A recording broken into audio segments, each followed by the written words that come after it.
week of spring, and Granny's swamping up her tonic for to give to all the family and her kin. Though it tastes mighty bitter, it is good for man and critter, 'cause it gets your blood to running free again. Granny's brew, it's good for you. If you're off your feet, you ought to have some too. Even Pa leaves his victuals, he just sits out front and whittles. Cousin Jethro, he's a-sleeping in the shade. Instead of doing her spring cleaning, on her mop Aunt Pearl's a-leaning. Granny better get that batch of tonic made. There's the gong, won't be long till the family's back to feeling good and strong. Line up, everybody, first come, first served. 1, 2, 3, and 4. All right, Pearl, go ahead.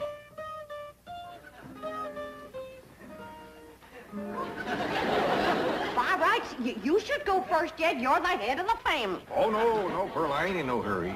How about you, Ellie Mae? Oh, no, Pa, I was the last one in. Well, I take it this family don't want to take my tonic? Oh, no, Granny, it's good. Delicious. Well, then step up, somebody be first. Well, Pearl, go on ahead.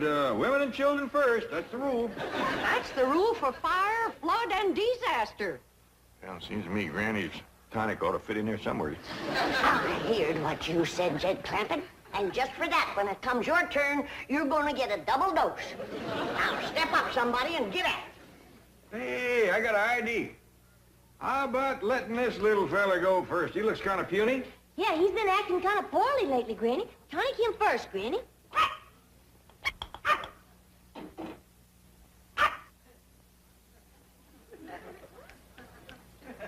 Sure seems to like it.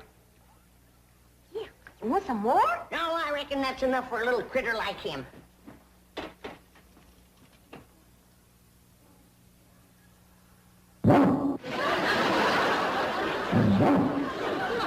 Yes, they're the best batch I ever made.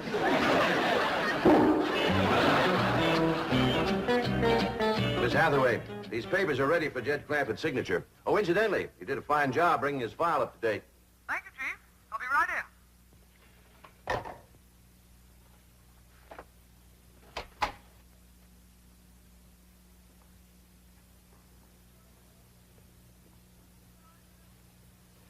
Mr. Drysdale, I wish to give credit where credit is due. Most of the work on the Clampett file was done by Miss Buckles here. Buckles? Who's she? A comparatively new girl, Chief. But already she has displayed those qualities so rare in the modern girl. Eagerness to learn, willingness to work, loyalty to the bank, devotion to duty. All right. How much of a raise does she want? Oh, no, Mr. Drysdale. I didn't do it to get a raise. I did it because I'm sincerely interested in my work here. And I'm determined to become the best and the second best employee in your bank. You hear that, Chief? Rare devotion to duty. And Miss Buckles worked on the Clampett file in her own time. Very praiseworthy. All right, what's Mr. Clampett's present balance? $34,783,127.34. That's not including the oil deposit due today. Well, you are familiar with his file. I feel that a job worth doing is worth doing right. Unlike so many others, this girl is not here to find a husband. She is here to work, right, Gloria? Right, Miss Hathaway. You may call me Jane. All right. Take these up to Mr. Clampett. Now make sure he signs in all places indicated. Right, Chief. Miss Hathaway, your time is so valuable, and I know that Mr. Drysdale needs you. I would never be missed from the secretarial pool. Do you hear that, Chief? Is she a rare find? I just try to be like you, Miss Hathaway. Jane. Jane. Chief, if it's all right with you, she is familiar with the papers. Huh? Oh, fine. Yeah, fine. And Gloria. Yes. You must take my car. Oh, no, Miss Oh, Hathaway. tut. I insist.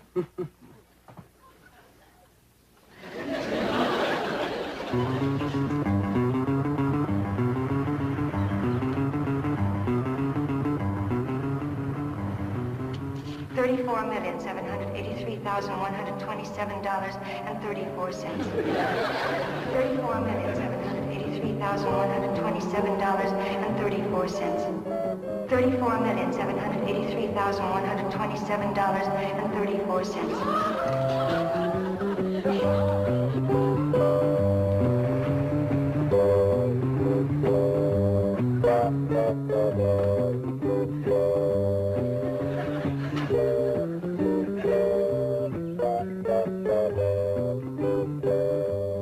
Howdy, ma'am. Well, how do you do? I'm Gloria Buckles from the Commerce Bank. Oh, it's mighty nice to meet you. I'm Jed Clampett. You? Yes, ma'am. But I was looking for a much older man. Ain't no older men around here. Might could scare you up one in the neighborhood. Seems to me I seen an elderly fella down the road a piece. No, I simply meant I couldn't believe that you were so young. Well, maybe it's 'cause I ain't. You look so young. You do look young. Is that a fact? He's holding his tonic, but that ain't all. Tell you, Granny, I've seen it with my own eyes. That girl is young enough to be his daughter. And you say he gave her a hug? Grabbed at her like a crawdad grabs bait. That old mountain goat? I didn't figure on him running wild. Your tonic. You shouldn't have double-dosed him and him being a widower so long. Jed'll come to his senses. I don't know. Ain't no fool like old fool. Jed ain't old. He's old enough, but he ain't too old, and that's where the danger is. You're making a hill out of a haystack. Granny, I got a good look at this girl, and I'm telling you right now, that ain't hay. Real big city article. Not the kind of girl that Jed's used to meeting back home. Oh, girls is girls, city or country. They all come out of the same catalog. Maybe so. But the city girls make it look like there's more in the package. Granny? Earl? Oh, there you are. See what you mean, Pearl. She's wrapped tight and tied loose. I want you all to meet Miss Gloria Buckles. This here is Granny and Cousin Pearl. How do you do? I'm very pleased to meet you, ladies. Howdy. Hi. Well, ain't she just about the prettiest thing you ever did see? Yeah. Favors Ellie a lot. Just about her age, too, wouldn't you say, Granny? A mite younger. Who's Ellie? His granddaughter. I mean, my granddaughter. She's Jed's daughter. Oh, are you married, Mr. Clampett? I'm a widower, ma'am. Yeah, poor old Jed. I reckon he's come for another dose of his lumbago medicine, Granny. I reckon. Poor old feller was up all last night with the misery. A moaning and a groaning and a walking the floor. The poor old fella is past the point where liniment does him any good. Slays his poor sweet old bones. Now, girls, that's just about enough of that. You both know I never had a twinge of the miseries in all my life. Knock on wood. Pearl, his mind is wandering again. Baby's called Granny. He missed his nap. I want to apologize for them two, ma'am. They both just think they're being funny. Well, I know what you mean. I have some elderly relatives like that myself. It's such a beautiful day. Why don't we go for a drive, Jed? Thank you, ma'am. I'd like that, Gloria.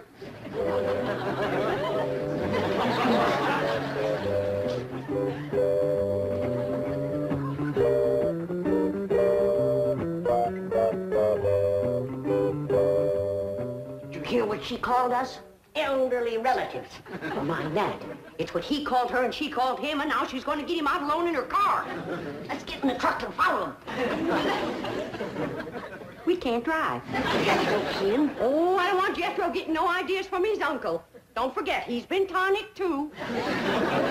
We has nothing to worry about. Jed's a man that can keep his feet on the ground.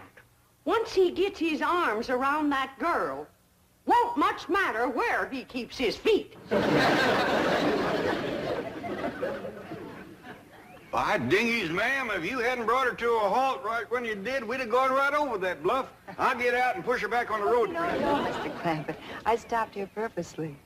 Oh? How come? Well, it's so beautiful and I'm so lonely. Pretty woman like you. Why, I think these city boys would be standing in line for you. Boys, yes. Men, no. Well, I've seen them here all ages. Well, I'm afraid that years alone do not turn a boy into a man. I reckon I know what you mean. I blame that city down there. Something about it seems to close in on a boy and keep him small and immature all his life. Show me a boy that's grown up in the country, in the mountains especially, and I'll show you a man, a real man. You're gonna think I'm making this up on account of what you just said. But I growed up in the mountains. No.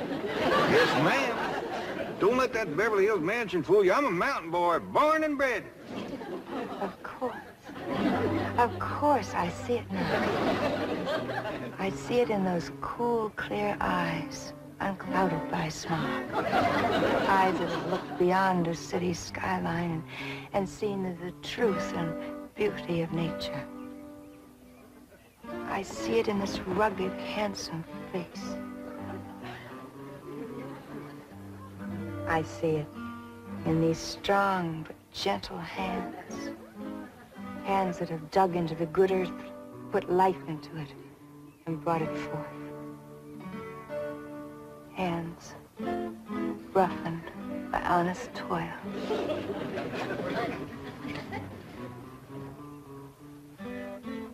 Take another look at the face. Oh, Jed. What have you done to me? Nothing, ma'am. Oh, yes, you have. You've sentenced me to a life of loneliness, a life without love, a life unfulfilled. Well, I don't know what you mean, ma'am. Honest, I don't. I'll tell you what I mean. You set a standard no man could measure up to, a goal I could never achieve. Having met you, I could never care for a city man. Those weak and puny clothes dummies with their narrow suits and their narrow shoulders and their narrow minds. Please, ma'am, I have felt the muscles of a mountaineer ripple beneath my hands. Do you think I could ever be happy with anything less? No. I shall never marry. Better an old maid than a life with a man I can neither love nor respect. Ma'am, don't feel that way. Pretty woman like you, smart and all. Why, it'd be a terrible shame if you was to never to get married and raise a flock of young'uns. No. Please, ma'am. I'd feel terrible if I thought you was wasting your life this way. Please change your mind.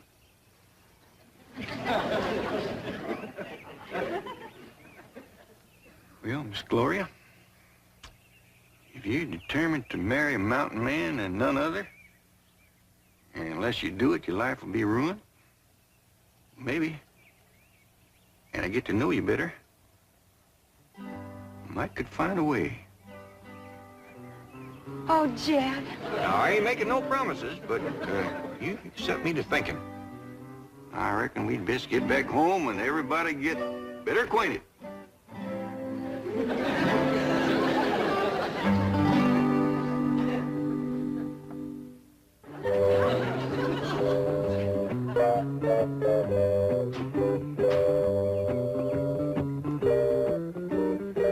Partner, forgot your pocketbook. Oh, those are some papers Mr. Drysdale wants you to sign.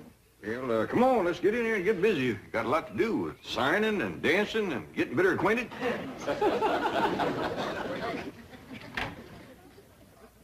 Well, I reckon the first thing I better do is sign them papers you got for me. Yes, that's a good idea. You see wearing a wedding ring? Wait till she gets her gloves on. Don't see one. Good. Then they ain't been to the preacher. What is old Em, anyway? Well, now this transfers your money from one account to the other. And this is your last will and testament. They ain't been to the preacher, but they've been to the lawyer. And that's just as bad or worse. We gotta stop him.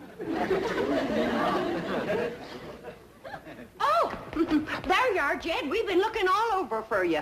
You give the doctor a terrible fright disappearing like that. Yeah, he was afraid you might have fell in the cistern again. What are you talking about? Why, Jed Clampett, shame on you. You know the doctor don't want you to have nothing sharp. Earl, what in the blue... No, don't get excited, Jed. Doctor says it ain't good for him to get excited. Well, what do you... Oh, I almost forgot. Come on into the parlor. Got a surprise for you. A surprise? Hey, come on.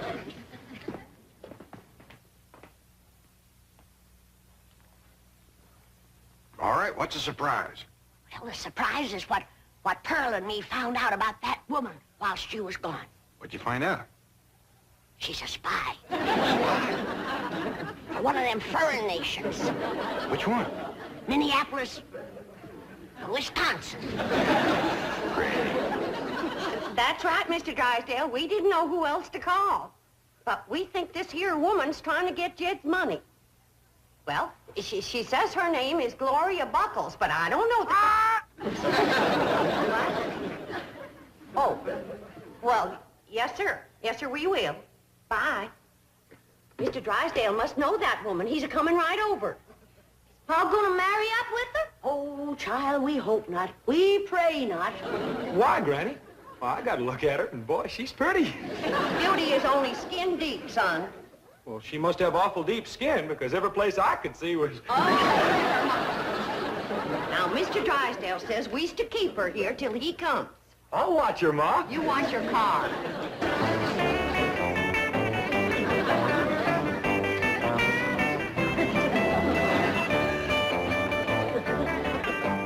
What'd you say this one was called? This is called the twist. If a feller was to dance this in a fresh plowed field, he'd auger his way right into the ground, wouldn't he?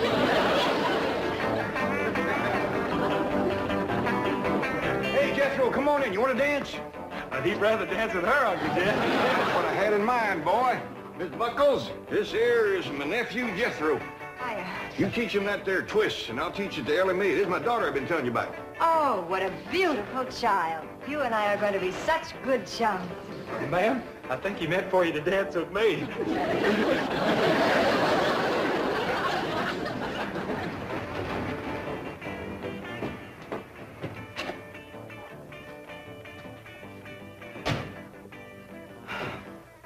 We're in time, Chief. There's my car. Yes, now where's your protege? That loyal, devoted, hard-working gold digger. I still can't believe it. So shy, so retiring. She'll be retiring if she hooks Jed Clampett.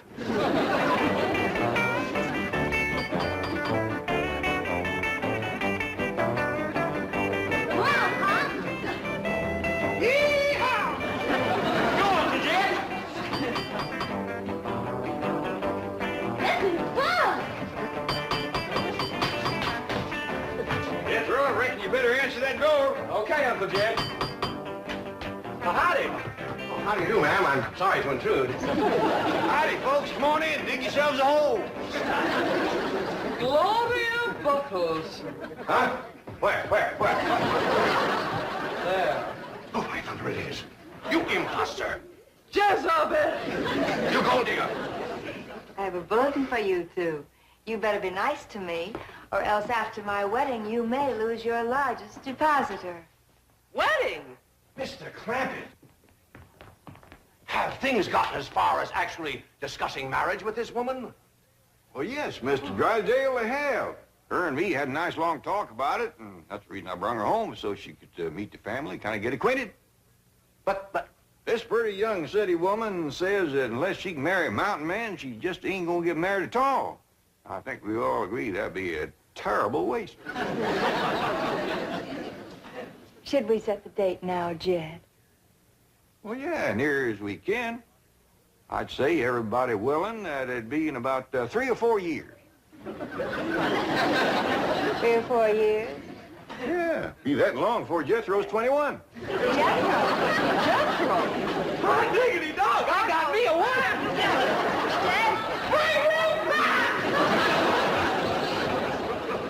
Paul, ain't you gonna marry up with that city woman?